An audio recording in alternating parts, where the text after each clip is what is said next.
ईर्ष्या क्या है, क्यों होती है, इससे कैसे बचें, इसको कैसे खत्म करें, ये सब, राइट। तो जैसा आपको यहाँ पर पिक्चर में दिख रहा है कि झाड़ियों के पीछे एक बाघ छुपा हुआ है। तो ईर्ष्या कुछ इसी प्रकार से होती है कि सामने दिखती नहीं है, पीछे छुप करके रहती है। और पीछे छुप करके रहने के कारण पहचानना कई बार कठिन होता है। लेकिन ईर्ष्या का स्वभाव क्या है? It is the ugliest human emotion. मनुष्य का जितना स्वभाव है, मनुष्य के जितने इमोशन है, उन इमोशंस में से सबसे भयानक, सबसे अ, दर्ददायक, सबसे ज्यादा दुखदायक या फिर बदसूरत जो इमोशन है, वो ईर्ष्या है। वास्तव में ऐसा कहा जाता है कि हम बाकी जितने अनर्थ हैं, हमारे 6 अनर्थों में से, उन बाकी के 5 अनर्थों को कहीं ना कहीं हम फिर भी सेवा में लगा सकते हैं, काम में उपयोग कर सकते हैं, लेकिन ईर्ष्या का कुछ उपयोग नहीं कर सकते हम। ईर्ष्या को कहीं भी उपयोग नहीं कर सकते। उससे मुक्त होना ही एकमात्र इसका उपाय है। इसका और कोई दूसरा उपाय नहीं, राइट। तो एनवी सबसे भयंकर इमोशन। और इसमें बड़ी बात यह है, आश्चर्य करने वाली बात यह है कि जो ईर्ष्यालु है, उसको ये फील नहीं होता कि वो ईर्ष्यालु है। उसको लगता है कि नहीं, वो तो स्वभाव से अच्छा ही है, बल्कि दूसरों के अंदर कुछ ना कुछ समस्या है, मेरे अंदर कोई समस्या नहीं। इस प्रकार से उसके मन में विचार आता है। जैसे जब दक्ष और भगवान शिव का जो एपिसोड हुआ था, जो हमने पिछली बार चर्चा किया था, तो उसमें जब दक्ष जो है वो शिव जी के प्रति अपराध करना चालू करते हैं, बहुत कुछ बोलना चालू करते हैं। है कि देखिए, मैं ईर्ष्या के कारण नहीं बोल रहा हूँ, मैं किस लिए बोल रहा हूँ, मैं अ, अपने ज्ञान के माध्यम से बोल रहा हूँ। और मैं इनका संशोधन करना चाहता हूँ, मैं इनका भला करना चाहता हूँ, उस विषय से मैं बोल रहा हूँ, राइट। तो मेरी बुद्धि से जो मुझे समझ में आ रहा है कि मैं इनके अंदर क्या क्या समस्याएं देख पा रहा हूँ, मैं वो बता रहा हूँ। कि मेरे अंदर ईर्ष्या नहीं है, न ईर्ष्या है न क्रोध है। ईर्ष्या और क्रोध के कारण मैं इस प्रकार से नहीं बोल रहा हूँ। तो जो ईर्ष्यालु व्यक्ति होता है, जिसके अंदर ईर्ष्या होती है, एनवी, वो अपने समझ नहीं पाता है। उसको बिल्कुल समझ में नहीं आता कि मेरे अंदर ईर्ष्या है। उसको लगता है मेरे अंदर सब कुछ बढ़िया, project everything is perfectly all right. समस्या तो दूसरे व्यक्ति के अंदर है। उसके अंदर इतनी समस्या है जिस कारण से मुझे ये बताना पड़ रहा है। लोगों को पता नहीं, बेचारे लोग अज्ञान में है, तो मुझे ये सब बताना पड़ रहा है उनको। इस प्रकार का उसका विचार रहता है।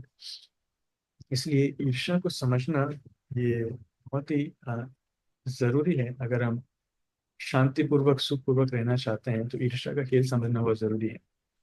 तो क्या होता है ईर्ष्या?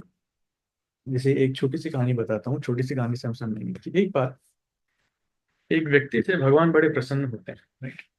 और भगवान उसके सामने प्रकट होते हैं और प्रकट होकर के बोलते हैं कि मैं बहुत प्रसन्न हूँ, मांगो, तुम क्या मांगना चाहते हो, जो मांगोगे मैं सब दूंगा। लेकिन मेरी एक कंडीशन है कि तुम जितना मांगोगे, तुम्हारे पड़ोसी को मैं उससे डबल दूंगा, राइट। तुम्हें जो चाहिए मांगो, मैं वो दूंगा, लेकिन तुम जितना मांगोगे, तुम्हारे पड़ोसी को मैं उससे डबल दूंगा। तो अच्छा, तो पूछता है, तो भगवान अगर मैं एक गाड़ी मांगूंगा तो मेरे पड़ोसी को 2 गाड़ी मिलेगी, 2 कार मिलेगी? बोले, हाँ बिल्कुल। अगर मैं एक घर मांगूंगा तो मेरे पड़ोसी को 2 घर मिलेंगे? बोले, यस, बिल्कुल ऐसा ही है। बोले, अच्छा, तो अगर मैं 1 लाख रुपए मांगूंगा तो मेरे पड़ोसी को 2 लाख रुपए मिलेंगे? बोले, हाँ बिल्कुल, तुम्हारा मैथमेटिक्स एकदम सही है। तो सोच में पड़ जाता है, करूँ क्या? मैं जितना मांगूंगा मेरे पड़ोसी को डबल मिलेगा। तो थोड़ी देर सोच करके बोलता है कि एक काम कीजिए भगवान, आप मुझे काणा बना दीजिए, मेरी एक आंख खत्म कर दीजिए। तो उससे मेरे पड़ोसी की दोनों आंखें चली जाएंगी? बोले, हाँ बिल्कुल। बोले, ठीक है, तो यही इच्छा मेरी पूरी कीजिए, आप मेरे मुझे काणा बना दीजिए, मेरी एक आंख जो है आप उसको नष्ट कर दीजिए। तो भगवान वैसे ही करते हैं, उसकी एक आंख नष्ट करते हैं और पड़ोसी की दोनों आंखें नष्ट हो जाती है। It's a fictional story, it's not real story. पर कहने का तात्पर्य है कि ईर्ष्या इस प्रकार से चलती है, हमें दिखती नहीं, लेकिन अंदर ही अंदर ईर्ष्या का स्वभाव इस प्रकार से होता है। और इसको कहते हैं कि क्रैब मेंटालिटी। क्रैब मेंटालिटी मतलब, अगर आपने केकड़ों के बारे में सुना हो, तो केकड़े क्या करते हैं, जैसे कई बार जब केकड़ों को एक जगह से दूसरी जगह लेकर के जाया जाता है, मान लीजिए बाल्टी में भर करके उनको लेकर के जा रहे हैं केकड़ों को, राइट। तो उस बाल्टी को कवर नहीं करते, उसका ढक्कन नहीं ढकते हैं। क्यों? क्योंकि जैसे ही एक केकड़ा बाहर निकलने का प्रयास करता है, बाकी सारे केकड़े उसकी टांग पकड़ के नीचे खींच लेते हैं। तो उस कारण कोई भी केकड़ा बाहर नहीं निकल पाता, राइट। इसलिए बाल्टी को कवर नहीं किया जाता, या फिर कोई बड़े कंटेनर में भी लेकर के जा रहे हैं तो बड़े कंटेनर को कवर नहीं करेंगे। ये होता है क्रैब मेंटालिटी। तो लोगों के अंदर ईर्ष्या इतनी भरी हुई है कि आ, लोग दूसरों को हमेशा नीचे गिराना चाहते हैं, ऐसा। और साथ ही ईर्ष्या इतनी खतरनाक है, इट कंप्राइजेस ऑल अनर्थास। ईर्ष्या अगर किसी व्यक्ति के हृदय में है तो उसके अंदर काम वासना भी है, क्रोध भी है, लोभ भी है, मोह भी है, मद भी है, राइट। ईर्ष्या को संस्कृत में कहते हैं मात्सर्य। तो अगर मात्सर्य किसी के अंदर है तो उसके अंदर काम, क्रोध, लोभ, मोह, मद, ये पांचों के पांचों अनर्थ उसके अंदर है, ये मानना चाहिए, राइट। क्यों? क्योंकि ईर्ष्या ही पहला अनर्थ है जिसके कारण एक व्यक्ति भगवत धाम से यहाँ भेजा जाता है। हम उस विषय में चर्चा करेंगे। हम आगे बढ़ते हैं, एक छोटी सी कहानी से हम चर्चा करते हैं। ये कहानी ध्रुव महाराज की है, आपने सुनी होगी। तो ध्रुव महाराज जब छोटे थे, 5 साल के थे, तो उनके पिता उत्तानपाद उत्तानपाद के एक बार उन्होंने देखा घर में कि उनके पिताजी बैठे हैं और राज सिंहासन पर, और उनकी गोद में उनका जो बेटा है, उनकी दूसरी माँ से, जो छोटी माँ से उनका बेटा है उत्तम, वो उनकी गोद में बैठा है। तो बच्चों के अंदर भावना होती है कि पिताजी अगर एक भाई का सम्मान कर रहे हैं, एक बेटे को प्यार कर रहे हैं, तो मुझे भी प्यार कर रहे हैं। नेचुरली बच्चे जो है उनको प्रेम चाहिए ही चाहिए। तो उसको देख करके ध्रुव जो है, ध्रुव भी पापा के पास जाता है और पापा की गोद में बैठ जाता है, राइट।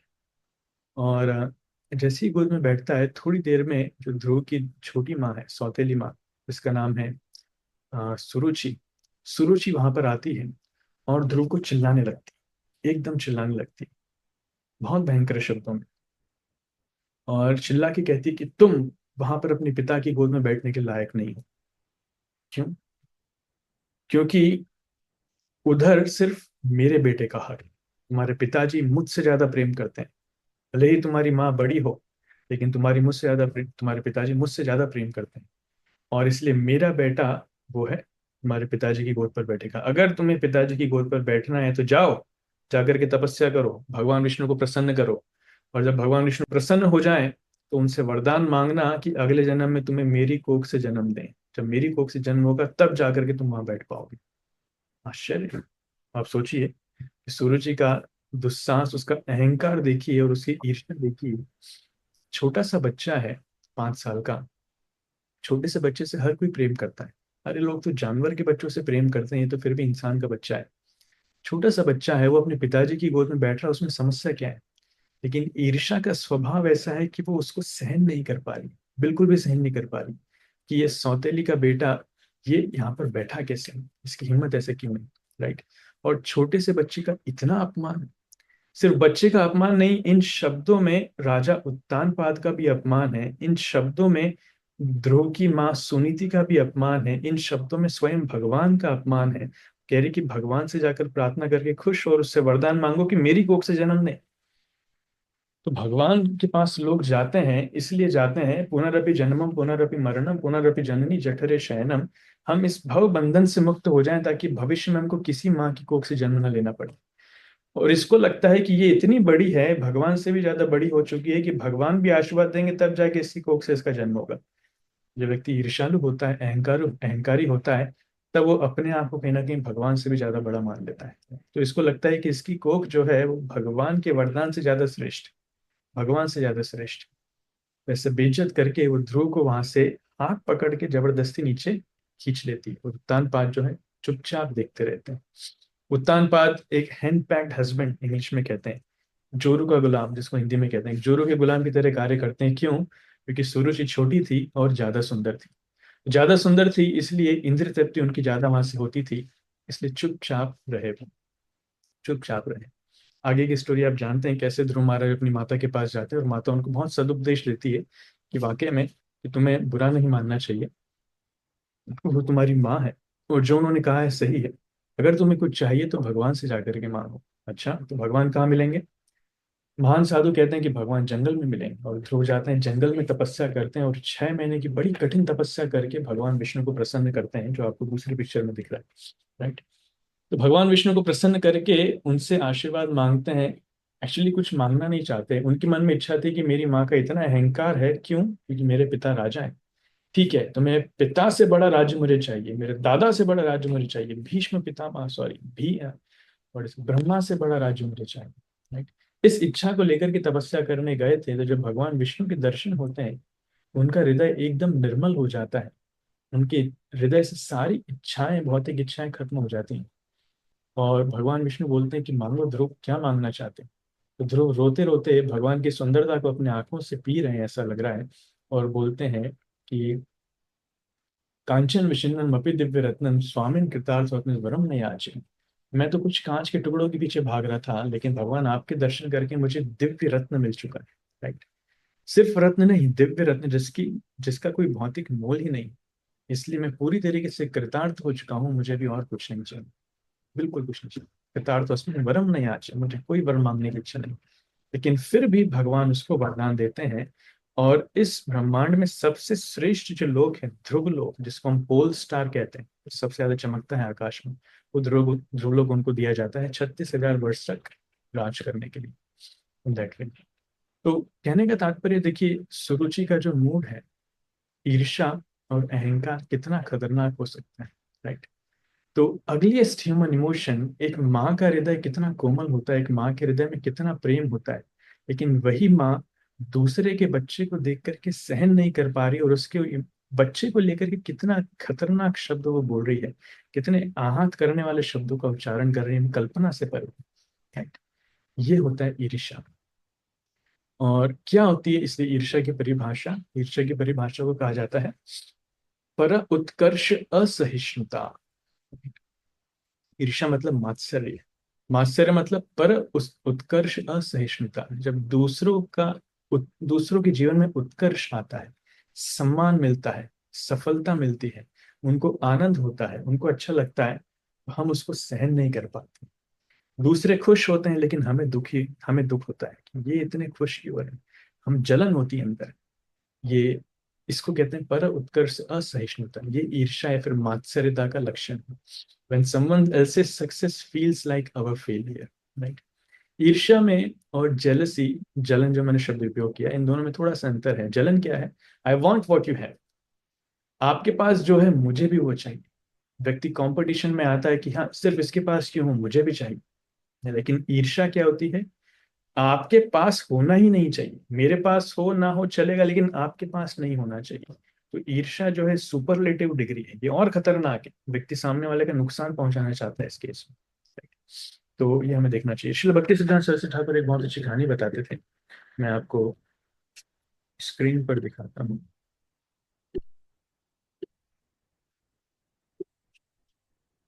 कहानी है भगवान पंडित बिकम्स। हो सकता है आप लोगों ने सुन रखी है, लेकिन भक्ति सिद्धांत महाराज की उपदेश उपाख्याने बड़ी फेमस थे। Bhagwan Pandit becomes a ghost under in tree. क्या कहानी है? कहानी है कि एक बार एक राज्य में एक बहुत ही विद्वान व्यक्ति रहता था, जिसका नाम था भगवान। राइट। और उसकी विद्वत्ता के कारण वो वहाँ के राजा से उसकी बहुत अच्छी मित्रता हो गई थी। राजा उसको बहुत पसंद करने लगे थे। जैसे अकबर बीरबल की स्टोरी में आता है ना, कि बीरबल की बुद्धिमत्ता को देख करके अकबर उसको बड़े प्रसन्न करने लगे थे, और उन्होंने अपने मंत्री पद में उसको शामिल कर लिया था। ऐसे ही ये भगवान जो है, भगवान पंडित, ये राजा का बड़ा खास हो गया था। राजा अक्सर इसके साथ समय बिताने लगते थे, इसके साथ सलाह लेते थे और बातचीत करते थे। इससे क्या हुआ? इसको देख करके जो बाकी मंत्री थे वो उससे ईर्ष्या करने लगे। Right? बाकी मंत्री उससे ईर्ष्या करने लगे, और राजा के बीच में और भगवान पंडित के बीच में संबंध देख करके उनसे सहन नहीं हो रहा है कि राजा इसके साथ इतना क्यों निकट हो रहे हैं। हमारे साथ इतना समय देते थे पहले, अभी हमें समय कम दे करके इसको इतना समय दे रहे हैं, ये क्या बात है। Right? तो मंत्रियों ने क्या करा कि जो सिक्योरिटी गार्ड्स थे, उन सबको आदेश दे दिया कि किसी भी कीमत पर भगवान पंडित को राज्य के अंदर मत आने देना। उसको बाहर से भगा देना, उसको कह देना कि राजा उससे खुश नहीं है, और राजा ने आदेश दिया है कि आपको राज्य के अंदर नहीं आना है। इस प्रकार से उसको कह दिया जाता है। राइट। और ठीक है, गार्ड्स उसको फॉलो करते हैं। तो कभी भी भगवान पंडित जब आता है, तो उसको अंदर अलाउ नहीं करते। बार बार आना चाहता है लेकिन अंदर अलाउ नहीं करते हैं। भगवान समझ जाता है कुछ तो गड़बड़ है, और बताते भी हैं कि राजा का आदेश है, लेकिन वो समझ जाता है नहीं, राजा तो मुझसे बड़े प्रेम करते हैं, जरूर ये मंत्रियों ने कुछ किया होगा। कई बार चमचे ज्यादा उचकते हैं, राइट। मंत्री या फिर राजा जो है, राजा एकदम नॉर्मल होता है, लीडर एकदम सही होता है, लेकिन बाकी जो फॉलोअर्स होते हैं उनमें ईर्ष्या के कारण कई बार वो नुकसान कर देते हैं। तो वो समझ जाता है कि ये मंत्रियों का ही जरूर काम होगा। तो क्या किया जाए, बेचारा दुखी हो जाता है, और इधर राजा जो है, राजा भी बेचारा परेशान हो जाता है। क्या बात है, भगवान पंडित आजकल आ नहीं रहा है, बहुत दिन हो गए आ नहीं रहा है। अब उस समय फोन या व्हाट्सएप तो था नहीं कि फोन लगा लो या व्हाट्सएप मैसेज ड्रॉप कर दो, what's happening bro, why are you not coming. तो ऐसा कुछ था नहीं, अदरवाइज उसको फोन लगा दिया करते थे। लेकिन वो बेचारा परेशान हो रहा है कि आ क्यों नहीं रहा है। बोला चलो मैं अपने मिनिस्टर से चेक करता हूँ, मंत्रियों से चेक करता हूँ। तो एक मंत्री के पास जाता है, तुम्हें पता है भगवान पंडित कहाँ गया, आजकल दिखता नहीं, आता नहीं, बहुत समय हो गया। तो मंत्री बोलता है कि अरे राजा, आपको पता नहीं, भगवान पंडित तो गुजर गया, वो तो मर गया। "तो क्या बात कर रहे हो, मर गया, कैसे मर गया"। तो कहानी फ्रेम करके बताता है, भगवान पंडित तो गुजर गया। बोले अच्छा। तो राजा को विश्वास नहीं होता, उसको लगता है शायद ये झूठ बोल रहा है। तो राजा दूसरे मंत्री के पास जाता है, उससे पूछता है, अरे मंत्री क्या हुआ। फिजिशियन के पास जाता है, क्या हुआ, भगवान पंडित दिख नहीं रहा है, कहाँ गया वो। बोलता है कि महाराज भगवान पंडित तो चले गए, चल बसे वो तो, अब इस दुनिया में नहीं है। राजा हैरान हो जाता है, क्या बात है, इतनी बड़ी खबर, जवानी में चला गया, मुझे पता नहीं चला। राजा डिप्रेशन में आ जाता है, और बेचारा बहुत दुखी हो जाता है। एनीवे ऐसे कुछ दिन निकल जाते हैं, और कुछ दिनों के बाद क्या होता है, राजा अपने राज्य से बाहर आता है शिकार करने के लिए, थोड़ा घूमने के लिए, राइट। तो घोड़े पर सवार होकर के राजा अपने राज्य से बाहर आता है, और बाहर जो है भगवान पंडित उनका इंतजार ही कर रहा होता है कई दिनों से कि राजा जब बाहर आएंगे तब मैं उनको मिलूंगा। तो दूर से भगवान देख लेता है कि राजा आने वाले हैं, अपने घोड़े पर बैठे हैं, और भगवान क्या करता है कि वो एक पेड़ पर जाकर के बैठ जाता है, क्योंकि सामने रोड पे खड़ा रहेगा तो मंत्री वगैरह जो है वो उसको पकड़ करके फिर उसको भिजवा देंगे या पिटवा देंगे। तो इस बार वो पेड़ पर जाकर के बैठ जाता है, और सोचता है कि राजा को मैं यहीं से बुलाऊं। तो जैसे ही राजा बाहर निकलते हैं, मंत्री वगैरह चौंक जाते हैं, वो सचेत हो जाते हैं, किसी भी कीमत पर भगवान पंडित जो है राजा से मिलना नहीं चाहिए। तो देखता है कि मंत्री वहां पे आने वाले हैं, राजा पेड़ पर बैठ जाता है, और जैसे ही राजा नजदीक आता है तो ये चिल्लाने लगता है, अरे राजा साहब मैं यहाँ पर हूँ, मैं भगवान पंडित, भगवान पंडित यहाँ पर हूँ। तो राजा ढूंढता है कहाँ है कहाँ है, अरे ऊपर देखिए, ऊपर पेड़ पर। तो राजा पेड़ पर देखता है, अरे क्या बात है भगवान, तुम वहां पर पेड़ पर क्या कर रहे हो। जैसे ही राजा इतना बोलता है, इधर से सारे मंत्री चिल्लाना चालू करते हैं, अरे भूत भूत भूत भूत, भगवान पंडित भूत बन गया है, भगवान भूत बन गया है। तो भगवान पंडित को भूत बना देते हैं। तो सारे मंत्री एक साथ चिल्लाते हैं, भूत भूत भूत भूत, ये कह करके जो है। राजा सोच में पड़ता है, जब इतने सारे लोग एक साथ बोल रहे हैं तो बात सही होगी, वाकई में हो सकता है भगवान पंडित जो है वो भूत बन चुका है। तो राजा वहां से चुपचाप भाग जाते हैं, अरे ये तो भूत है, ये मेरा नुकसान पहुंचा देगा। तो राजा वहां से निकल लेते हैं। तब ये मंत्री सोचता है कि देखो, ईर्ष्या और ये बातें कितनी शक्तिशाली, अगर किसी व्यक्ति के बारे में कुछ मिथ्या बात कर दी जाए तो कितनी जल्दी वो फैलती है। एक जीते जाते व्यक्ति को उन्होंने भूत बना दिया। तो ये ईर्ष्या होती है। कई बार लोग ईर्ष्या के कारण बहुत कुछ मैसेजेस, गलत गलत मैसेजेस फैला देते हैं, व्यक्ति का नुकसान पहुंचाते हैं। लगता है मैंने पिछले सत्र में आपको बताया हो कैसे हर व्यक्ति के जीवन में कुछ ना कुछ अनुभव इस प्रकार के रहे होंगे कि किसी ने हमारे बारे में कुछ तो गलत फैलाया, राइट। और अननेसेसरीली हमारे बारे में भ्रांति फैलाई, अननेसेसरीली हमारे बारे में कुछ हमको नुकसान पहुंचाने का प्रयास किया, किसी को दुख दिया, कष्ट दिया, दर्द दिया, इस प्रकार की बहुत सारी चीजें चली। ईर्ष्या वास्तविकता में किसी का भला नहीं करती, ईर्ष्या हमेशा नुकसान ही पहुंचाती है, खुद का भी नुकसान पहुंचाती है और दूसरे व्यक्ति का भी नुकसान पहुंचाती है। अब प्रश्न आता है ईर्ष्या के कारण क्या है, व्हाट आर द कॉजेस। तो कई सारे कारण हैं, जिसमें से कुछ चार कारण यहाँ पर लिखे हुए हैं। सबसे पहला है अहंकार, फॉल्स ईगो। मतलब जब हम हमारा जो सही आइडेंटिटी है, हमारा अस्तित्व, जब उसको भूल जाते हैं, हम ये भूल जाते हैं कि हम आत्मा हैं और भगवान के नित्य सेवक हैं, हम अपने आप को शरीर से समझने लगते हैं, शरीर से इंगित करने लगते हैं। हमें लगता है कि हाँ, इस शरीर को आनंद देना, शरीर को सुख देना ही हमारा कर्तव्य है, दैट इज पॉसिबल। उस कारण सिर्फ ईर्ष्या नहीं, जितने अनर्थ हैं सारे अनर्थ एक जीव को पकड़ लेते हैं, काम क्रोध लोभ मोह मद मात्सर्य, so this is a common denominator everywhere. दूसरा है लालच।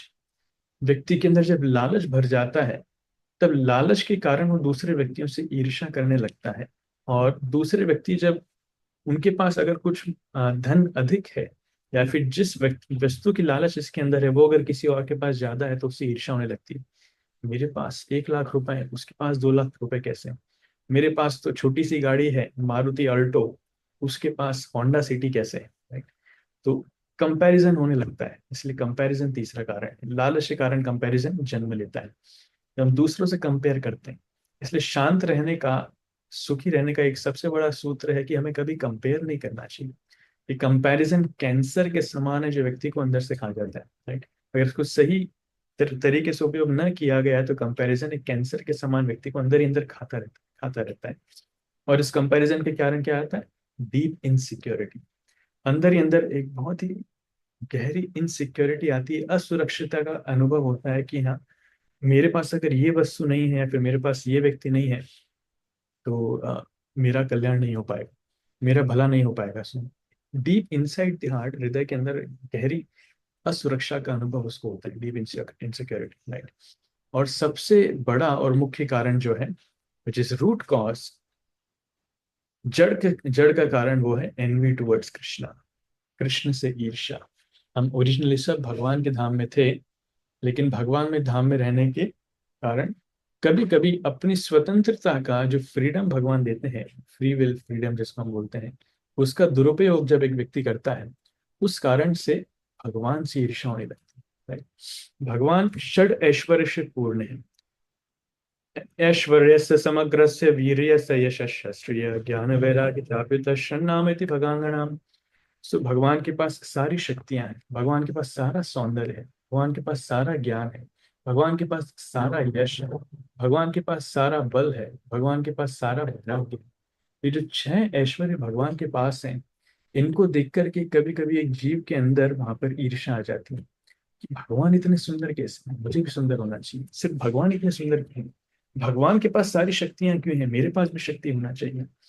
भगवान इस सभी चीजों को आनंद क्यों लेते हैं? मुझे भी आनंद लेना चाहिए। राइट। तो जब कृष्ण के प्रति ईर्ष्या होती है, तब एक जीव इस भौतिक जगत में भेज दिया जाता है, is transfer to this material world immediately.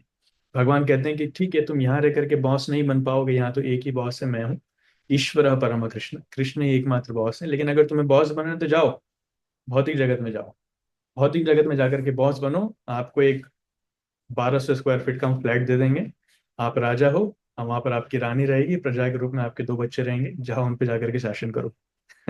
देखो कैसा फील होता है। Right. So be boss there. दिखाओ अपनी सुंदरता, दिखाओ अपना शक्ति, दिखाओ अपना बल, जितनी शक्ति जितना सामर्थ्य तुम्हारे अंदर है वहां पर जाकर के दिखाओ। That's what he said. तो एक व्यक्ति को, एक भक्त को यहाँ फेंक दिया जाता है कि भौतिक जगत में जाओ और वहां जाकर के अपनी ईर्ष्या या फिर अपना अहंकार प्रदर्शित करने का प्रयास करो। आध्यात्मिक जगत में ये सब नहीं चलेगा। तो भगवान से ईर्ष्या होने के कारण एक जीव के अंदर सभी जीवात्माओं के प्रति ईर्ष्या होती है। ये सभी जीवात्मा के प्रति प्रकट होती है, in every form, in all living entities.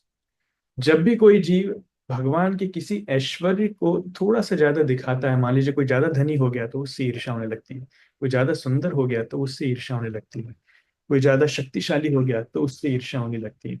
इस प्रकार से भगवान के ऐश्वर्य में से कुछ ना कुछ ऐश्वर्य में जब भी कोई व्यक्ति ज्यादा बढ़ता है तो लोग उससे ईर्ष्या करने लगते हैं। और अगर कोई वैरागी भी बन जाए तो लोग उससे ईर्ष्या करने लगते हैं, क्योंकि वैराग्य भी एक ऑपुलेंस है, भगवान का ही ऑपुलेंस है। भगवान कितने बड़े वैरागी हैं।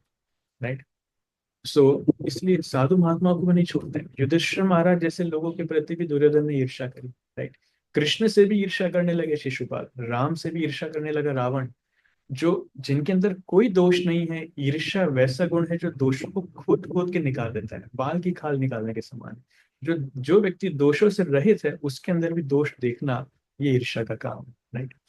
तो भगवान के कारण, भगवान से ईर्ष्या होने के कारण ये ईर्ष्या सभी जीवों में हमको दिखती है। इसका शास्त्रीय रेफरेंस आता है, हम देखते हैं भगवद गीता में भगवान कहते हैं, इच्छा द्वेष समुत्थेन द्वंद्व मोहेन भारत सर्वभूतानि सम्मोहम सर्गयांति परंतप। भगवान कह रहे हैं, भारत, सभी जीव यहाँ पर माया से प्रभावित हैं, और माया के कारण द्वंद्व से जो इच्छा और द्वेष, इच्छा और द्वेष से उत्पन्न होने वाले द्वंद्वों से सभी जीव प्रभावित हैं, राइट। नवम अध्याय के 27वें श्लोक में आता है। तो द्वेष मतलब ईर्ष्या, इच्छा मतलब डिजायर, इनके कारण एक व्यक्ति एक भौतिक जगत में द्वंद्वों में फंसता है और माया से प्रभावित होता है। और सर्वभूतानि सम्मोहम, सारे के सारे लोग इससे सम्मोहित हैं। ऑल लिविंग एंटिटीज, केवल शुद्ध भक्त ही हैं, जो भक्त ही हैं जो इससे निकलने का प्रयास करते हैं, और शुद्ध भक्त होने के बाद इससे पूरी तरीके से बच पाते हैं। नहीं तो साधन भक्ति के स्तर पर भी ईर्ष्या पूरी तरीके से जाती नहीं। ईर्ष्या इतनी खतरनाक है। मैं आपको दूसरा उदाहरण देता हूँ, शास्त्रों में एक और सुंदर स्टोरी आती है, इंद्र और पृथु महाराज की। तो पृथु महाराज जो भगवान के शक्त्यावेश अवतार है, वो स्वभाव से ही अ, बड़े धार्मिक हैं और भगवान के बड़े अच्छे भक्त हैं, राइट। तो भगवान की प्रसन्नता के लिए वो राजसूय यज्ञ करते थे। और एक राजसूय यज्ञ करने से एक व्यक्ति पूरे पूरे संसार का सम्राट बन जाता है। तो पृथु महाराज ने ऐसे 99 राजसूय यज्ञ किए, 99। और उनकी इच्छा थी कि वो 100 राजसूय यज्ञ करना चाहते हैं, 100, राइट। ऐसे 100 राजसूय यज्ञ करना चाहते हैं जिससे वो भगवान को प्रसन्न कर पाएंगे। लेकिन होता क्या है, नियम ये है कि अगर कोई व्यक्ति 100 राजसूय यज्ञ कर ले तो वो इंद्र बन जाता है, उसको इंद्र की पदवी मिल जाती है। ये इसका फर्क पड़ता है। तो जैसे ही 100 राजस्व यज्ञ करने की बात आती है, अपनी इच्छा प्रकट होती है, तो जो इंद्र है, स्वर्ग के राजा इंद्र, वो उनको इनसिक्योरिटी होने लगती है। ये पृथु महाराज मेरी पदवी ना ले लें, तो मुझे यहाँ से भगाना दें, मैं भाग जाऊंगा और पृथु महाराज यहाँ पे राजा बन जाएंगे। तो इस प्रकार उनके मन में विचार आते हैं, इसलिए पृथु महाराज से ईर्ष्या करने लगते हैं इंद्र। और इंद्र सारा प्रयास करते हैं कि पृथु महाराज अपना 100th सेक्रीफाइस नहीं करें, 100th हॉर्स सेक्रीफाइस, राजसूय यज्ञ। और तो जो यज्ञ का घोड़ा होता है, पृथु महाराज इंद्र क्या करते हैं, इंद्र बार बार आकर के उस यज्ञ के घोड़े को चुरा लेते हैं।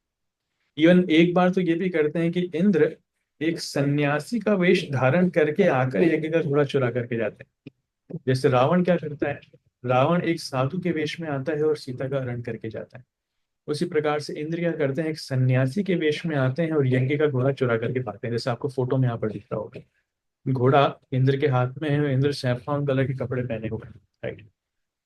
तो पहले तो पृथु महाराज जैसे तैसे करके घोड़ा वापस लेकर के आते थे, लड़ाई झगड़ा करके, युद्ध करके। लेकिन इस बार उनसे सहन नहीं होता है कि इंद्र इतना गिर चुका है कि मेरा यज्ञ रोकने के लिए, घोड़ा चुराने के लिए उसने सन्यासी का वेश धारण कर लिया। छल कपट, छल कपट पे आ गया। तो एक्चुअली ऐसे कहा भी जाता है कि जितने अ, साधु के वेश में जो कपटी लोग हैं, छलिया लोग हैं, वो सब इस प्रकार से इंद्र की इस लीला के फॉलोअर हैं। वो अपनी इच्छा को पूरी करने के लिए कई बार साधु का वेश धारण करें, दैट्स व्हाट दे से। तो पृथु महाराज इस बार ठान लेते हैं कि अब तो इंद्र को मार के रहूंगा। पृथु महाराज इतने शक्तिशाली थे कि इंद्र का पीछा करते हैं और उन दोनों में काफी युद्ध होता है, और पृथु महाराज इंद्र को मारने ही वाले थे। उस समय वहां पर ब्रह्मा जी प्रकट हो जाते हैं। और ब्रह्मा जी उनको बोलते हैं कि देखिए, आप तो वैसे भी इंद्र नहीं बनना चाह रहे, आप भगवान की संतुष्टि के लिए राजस्व यज्ञ करना चाह रहे थे। तो भगवान आपसे ऑलरेडी संतुष्ट हैं, आपने इतना प्रयास किया, भगवान आपसे पहले ही संतुष्ट हो चुके हैं। और इंद्र जो है, ये भगवान की व्यवस्था को संभालने के लिए ही देवराज है, ये देवताओं के राजा हैं, इसलिए इनको छोड़ दीजिए, इनको मत मारिए। तो पृथु महाराज को अच्छा तो नहीं लगता है, पर फिर भी ब्रह्मा जी स्वयं आए हैं, वो देख करके पृथु महाराज उनका सम्मान करने के लिए छोड़ देते हैं। और उस समय स्वयं भगवान विष्णु भी आ जाते हैं। और इंद्र पृथु महाराज का ये फॉरगिविंग नेचर, ये क्षमाशील स्वभाव, माफ करने वाला स्वभाव देख करके भगवान इतने प्रसन्न होते हैं, भगवान उनको आशीर्वाद देते हैं। तो कहने का तात्पर्य है कि ये द्वेष सिर्फ ऐसा नहीं मनुष्यों में है, कई बार ये देश देवताओं में भी रहता है। देवता लोग भी अपनी पोजीशन को खोने के लिए इनसिक्योर रहते हैं, इसलिए वो लोगों से द्वेष करते हैं। आपने कई बार देखा होगा कि जो इंद्र है, जब उसको डर लगता है कि ये ऋषि योगी जो है इतनी कठिन तपस्या करके मेरी पदवी न ले लें, तो उनको भटकाने के लिए वो अप्सराएं भेज देते हैं।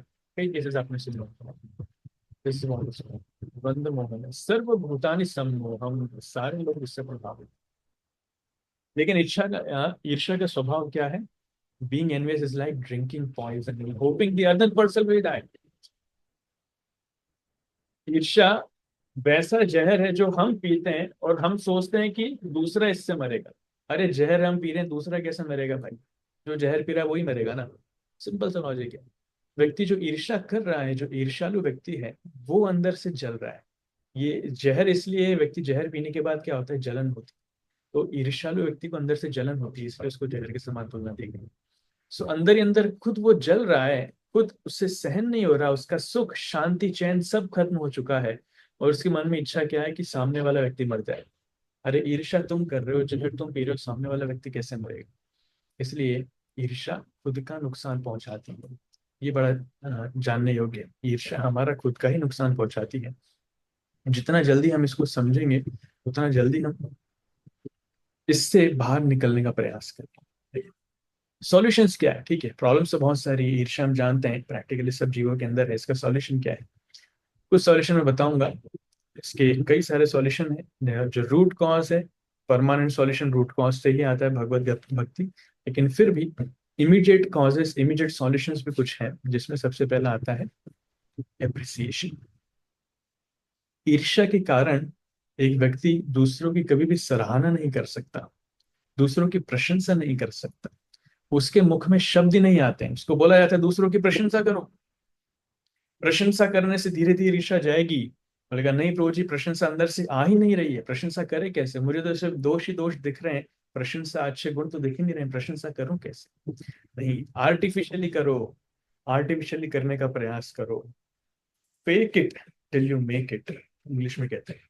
जब तक आपके अंदर नेचुरल ना हो जाए तब तक उसका दिखावा करो। दिखावे के लिए प्रशंसा करो, झूठे शब्द बोलो, लेकिन फिर भी प्रशंसा करो। राइट? तो दूसरों के अंदर झूठ, तो व्यक्ति को बोला गया ठीक है प्रशंसा करो, तो हाँ प्रभु जी बहुत अच्छे भक्त हैं और काफी लंबे समय से भक्ति में है। बस इसके बाद मुझे ध्यान नहीं आ रहा क्या बोलना चाहिए। ठीक है, इससे स्टार्ट किया आपने, इतना ही काफी है, धीरे धीरे करके बढ़ाओ।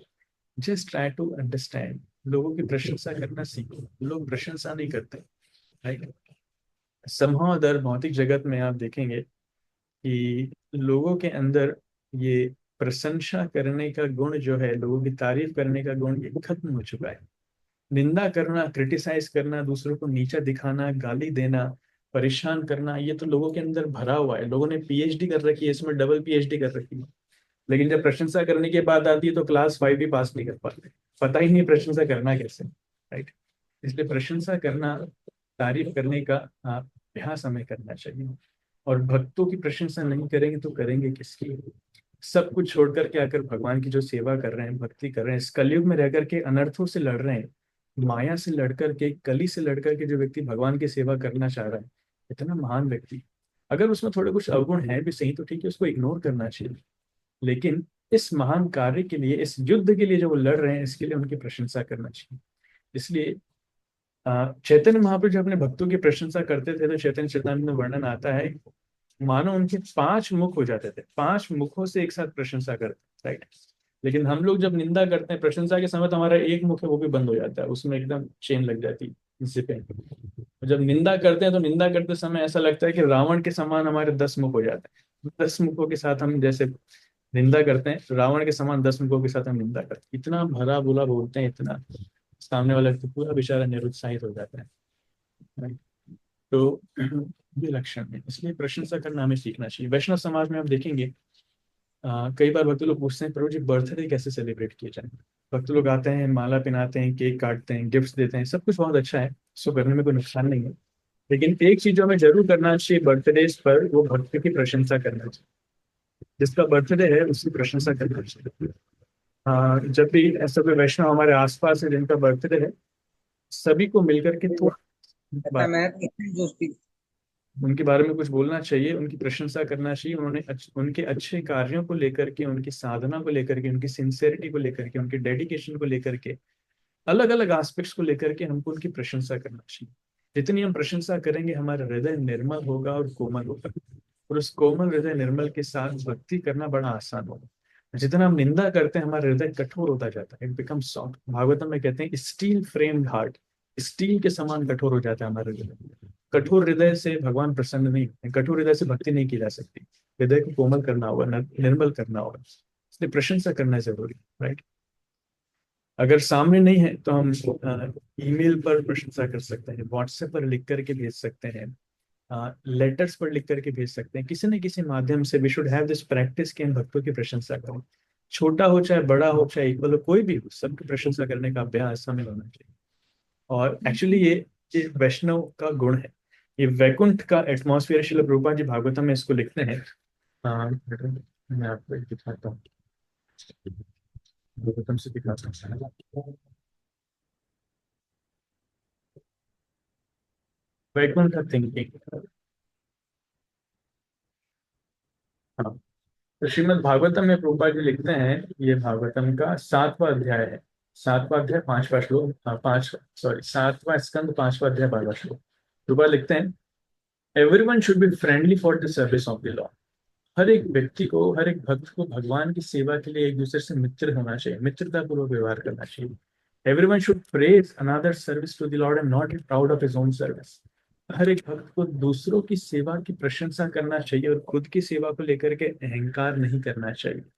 Right, in this is the way of Vaishnava thinking, Vaikuntha thinking. ये वैष्णव का विचार है या फिर वैकुंठ का मनोविचार है। तो वैकुंठ में भक्त लोग इस प्रकार सोचते हैं।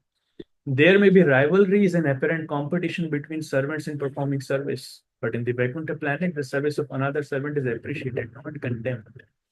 तो हो सकता है भगवान की सेवा में भक्तों के बीच में कुछ कंपटीशन हो, लेकिन कंपटीशन ये नहीं कि हम दूसरे को नीचा दिखाना चाहते हैं, कंपटीशन ये कि भगवान की सेवा कौन अच्छे से कर सकता है, कितना अच्छे से कर सकते हैं। राइट, तो इस स्पर्धा में, प्रतिस्पर्धा में भक्त लोग क्या करते हैं, एक दूसरे की प्रशंसा करते हैं, एक दूसरे की सेवा की प्रशंसा करते हैं। वाह, क्या बात है प्रभु जी, आपने मुझे हरा दिया, मैंने 1000 भगवत गीता बांटी और आपने 2000 बांट दी, वेरी गुड।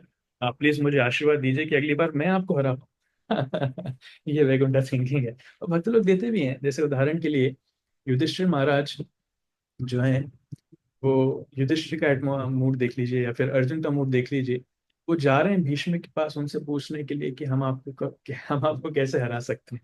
वो द्रोणाचार्य के पास जा रहे हैं आशीर्वाद मांगने की, आप आशीर्वाद दीजिए कि हम युद्ध जीत पाए, और विरुद्ध में द्रोणाचार्य स्वयं लड़ रहे हैं। तो ये भक्तों का मनोभाव है, वैकुंठ थिंकिंग, वैष्णव थिंकिंग। वैष्णव कभी भी अहंकारी नहीं होते, वो हमेशा दूसरों की सेवा की प्रशंसा करते हैं और उनसे आशीर्वाद मांगते हैं। दिस इज वैकुंठ कॉम्पिटिशन, ये वैकुंठ का प्रतिस्पर्धा है। There is no question of enmity between servants, सेवकों के बीच में शत्रुता का कोई प्रश्न ही नहीं है। Everyone should be allowed to render service to the lord to the best of his ability. हर एक व्यक्ति को अपनी क्षमता के अनुसार भगवान की सेवा करने का अवसर देना चाहिए। And everyone should appreciate the service of others. और हर एक व्यक्ति को दूसरों की सेवा की प्रशंसा करना चाहिए। Such are the activities of Vaikuntha. ये वैकुंठ की कार्यकलाप है। Right, since everyone is a servant, everyone is on the same platform and is allowed to serve the Lord according to his ability. हर एक व्यक्ति एक ही स्तर पर है, क्या, सेवक का स्तर है।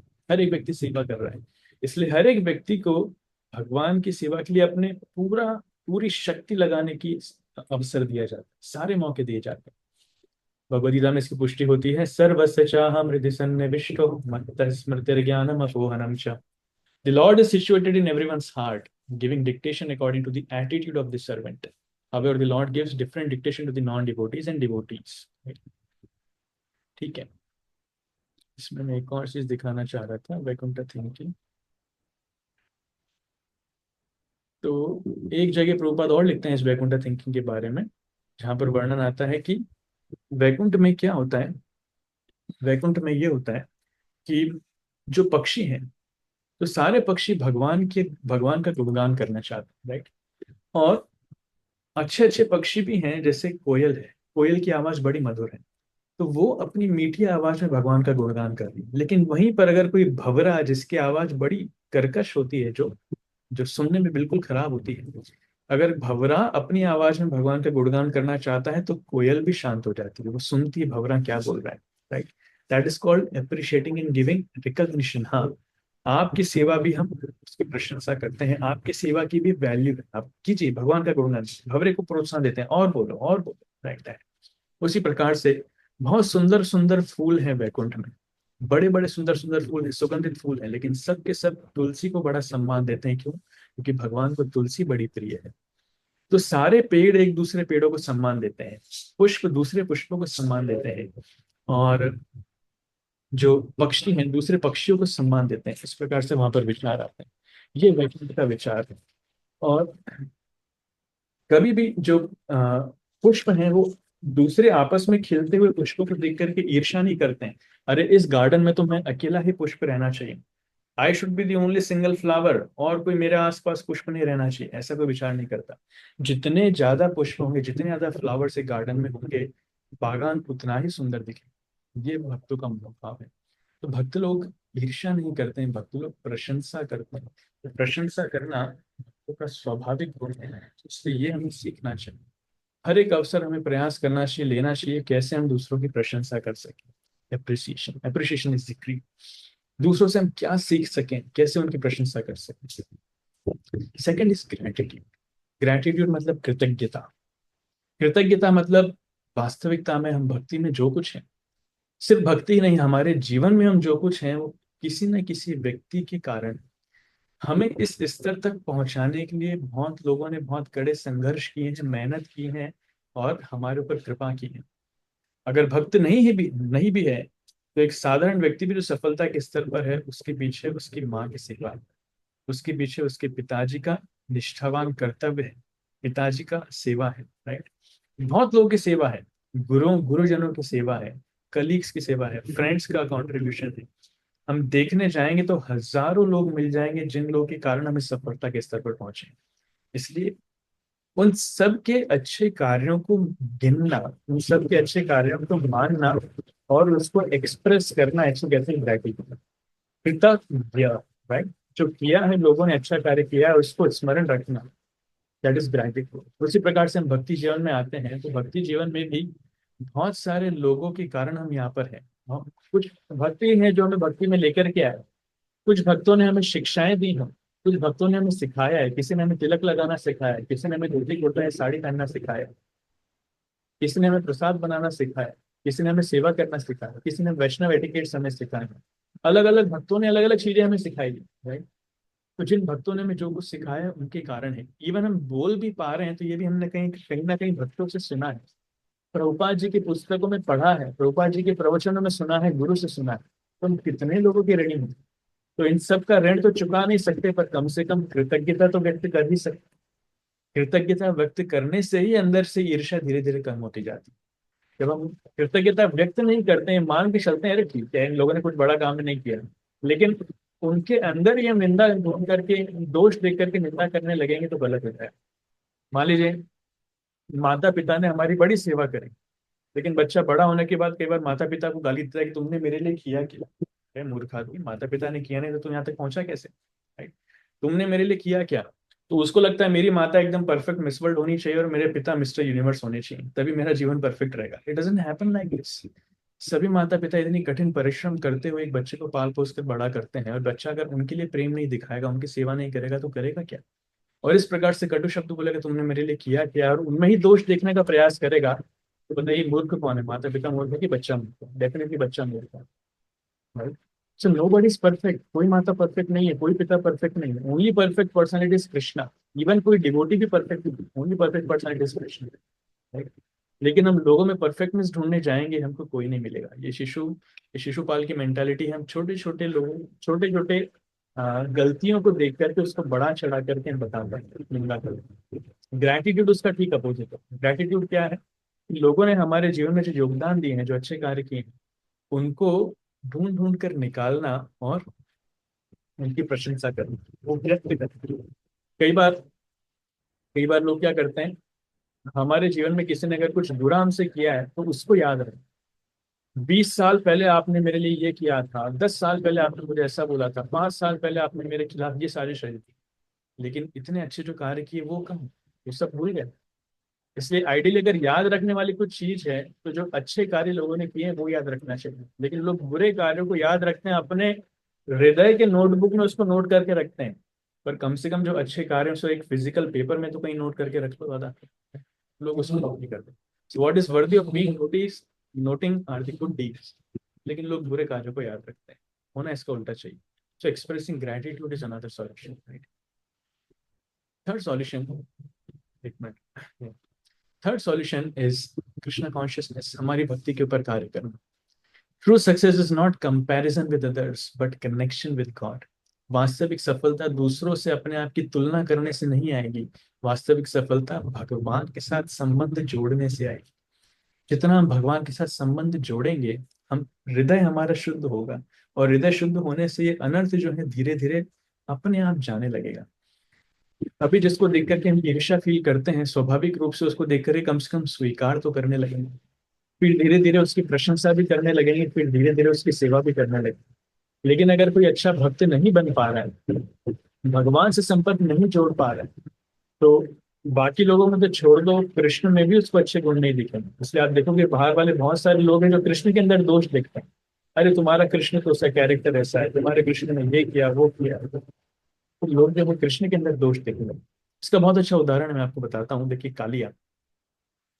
कालिया एक सर्प जो है, एक सांप स्वभाव से ही विषैला होता है।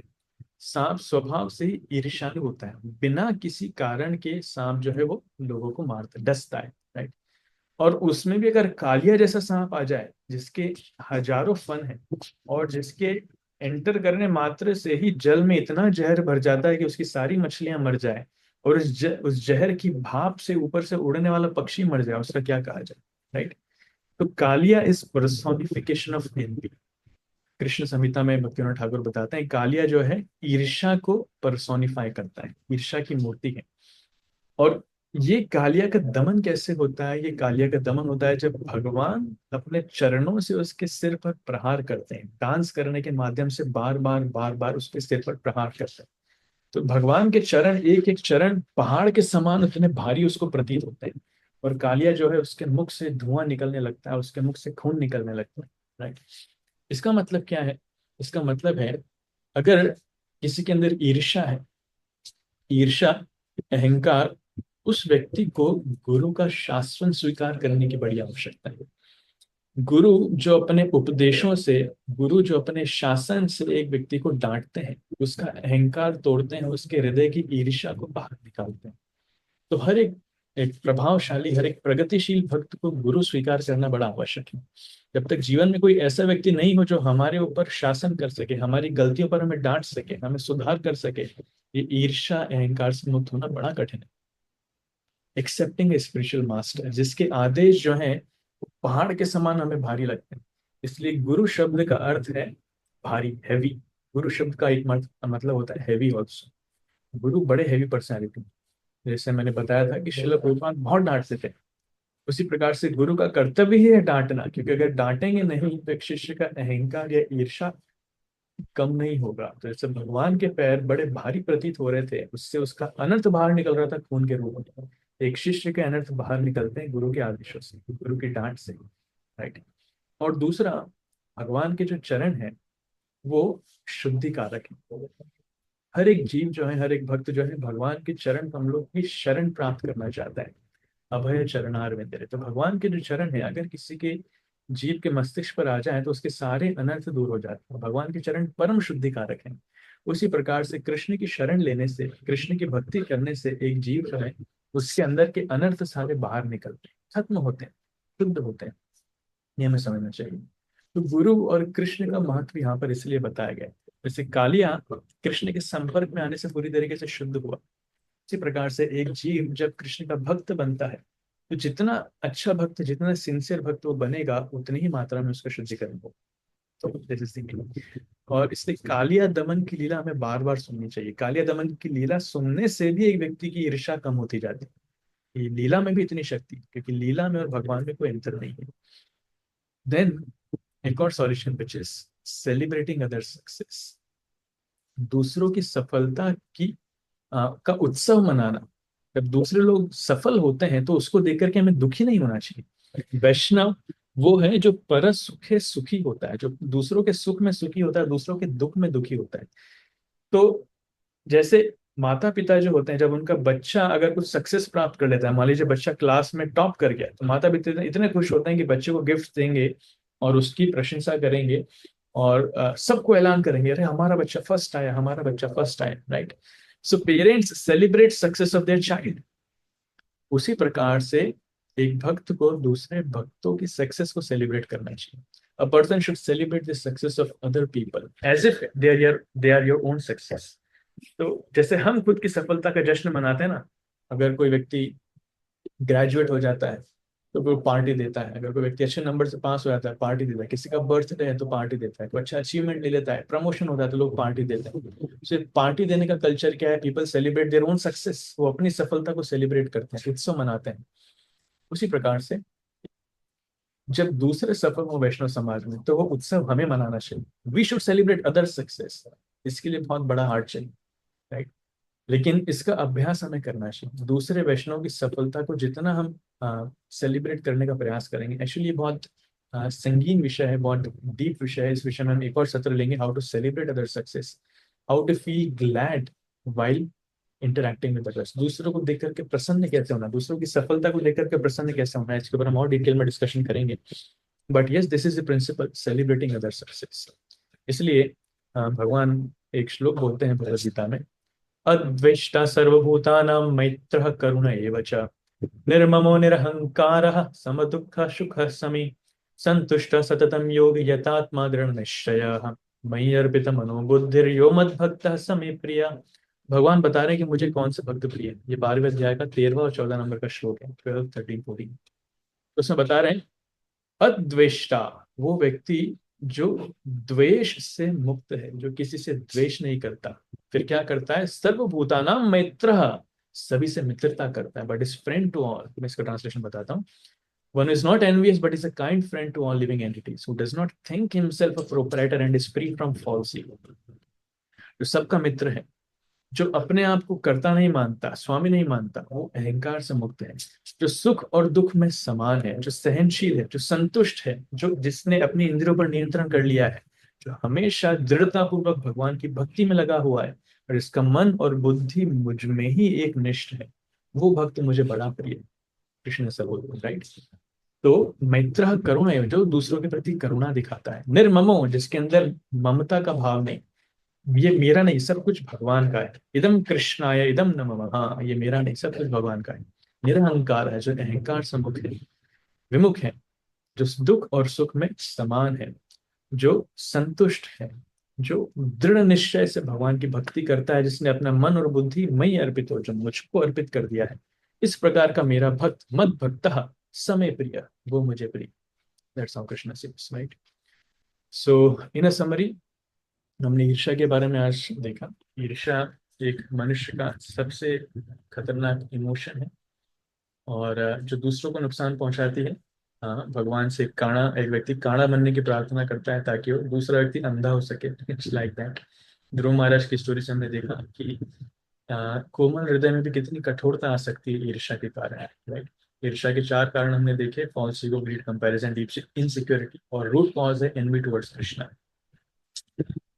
इंद्र और पृथु महाराज की कहानी से हमने इसको देखा कि सभी जीवों के अंदर ये होती है, और ईर्ष्या उस जहर के समान है जो व्यक्ति खुद पीता है लेकिन सोचता ये है कि सामने वाला उससे मरेगा, राइट। इसके सॉल्यूशन क्या है, दूसरों को अप्रिशिएट करना, दूसरों के प्रति कृतज्ञता, ग्रेटिट्यूड शो करना, अपनी भक्ति बढ़ाना।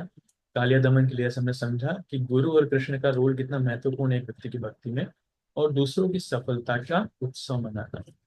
जब इस प्रकार से अद्वेष्टा कोई जो व्यक्ति, जो भक्त, जो ईर्ष्या से मुक्त है, वैसा भक्त भगवान को बहुत प्रिय है। इसलिए श्रीमद् भागवतम के प्रथम श्लोक में, दूसरे श्लोक में ये आता है कि परमो निर्मत्सराणाम सताम, वेद्यम वास्तवमत्र वस्तु शिवदम तापत्र उन्मूलनम। तो भागवत जो ग्रंथ है वो किसके लिए है, परमो निर्मत्सराणाम सताम, वो भक्त जो पूरी तरीके से निर्मत्सर है, जिनके अंदर से मात्सर्यता, ये ईर्ष्या खत्म हो चुका है, वो भागवतम को बड़े अच्छे से आनंद उसमें ले सकते हैं। अगर भागवतम का आनंद लेना चाहते हैं, भगवान की लीलाओं का आनंद लेना चाहते हैं, तो मात्सर्यता से मुक्त होना पड़ेगा। Thank you so much, it's perfect 1 hour 12 o'clock right now, so I stop here. किसी का कोई प्रश्न है तो हम ले सकते हैं। बहुत बहुत धन्यवाद। Any questions?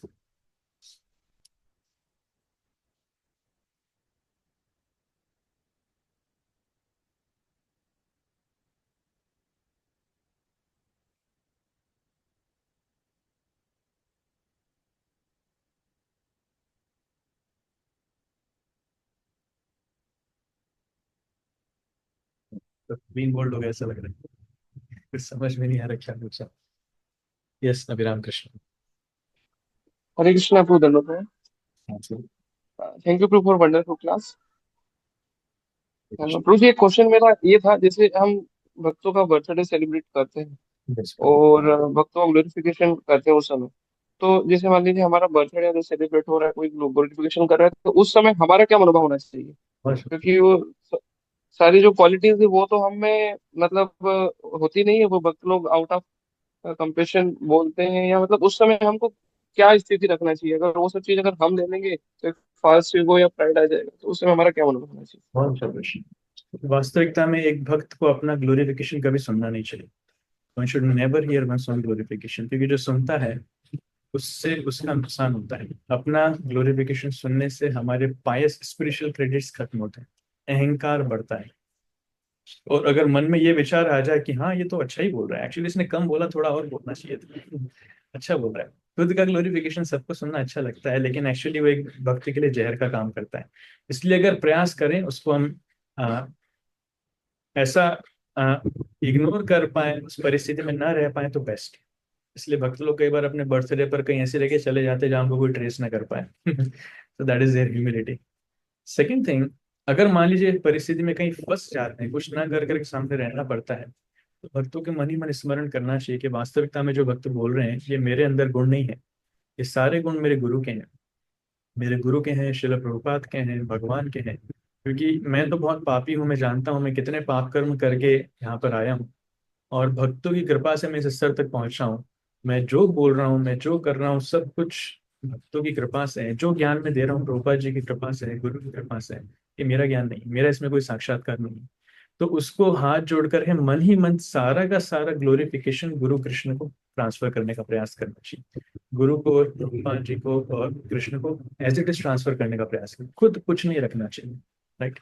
तो जितना मन ही मन वो गुरु कृष्ण के प्रति कृतज्ञता व्यक्त करेगा, शिल प्रभुपाद के प्रति कृतज्ञता व्यक्त करेगा, तो वो सेफ रहेगा। राइट। जितना वो खुद के पास रखेगा उतना वो